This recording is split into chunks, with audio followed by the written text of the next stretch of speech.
আজকে তুমি পুত্রবধূ, কাল হবে শাশুড়ি। স্বামীর মায়ের বদনামের সুরে বাজায়ও না বাঁশুরি।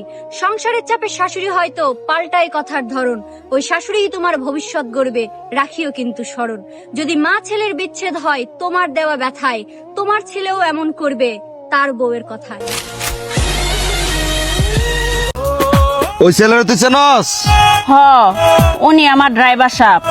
আমি তারে বলছিলাম এই রমজান মাসে 1 মাস বাসায় থাকতে, একসাথে সেহেরি খাইতাম, একসাথে ইফতারি করতাম, কিন্তু সে গাড়ি ছাড়া কিছুই বুঝে না।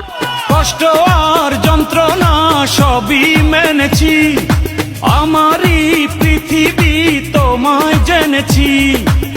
এলেন চাচা আপনার সুদের টাকা। আস্তাগফিরুল্লাহ বাপ, রোজা আছি, ইফতারের পরে দিও।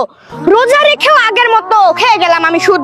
বাজারে গিয়ে বেঁচে আসলাম আমি পানি মিশিয়ে দুধ। আগের মতোই চলছে ঘরে গান বাজনা টিভি, বেপরদাই রয়ে গেল আমার ঘরের বিবি। সারা দিনটা না খেয়ে রাখলাম আমি রোজা, সুদের টাকা ইফতারে করে ভারী করলাম পাপের বোঝা। গানটা আবার গা, তো আবার গা, গানটা গা শুনি। লঙ্গি খুইলা খারায় মতি, তুমি আমার হইতা যদি, ভাইসা যাইতাম মুতের জোয়ারে। হারিকেন জ্বালায়া খোঁজি তোমারে তোমারে।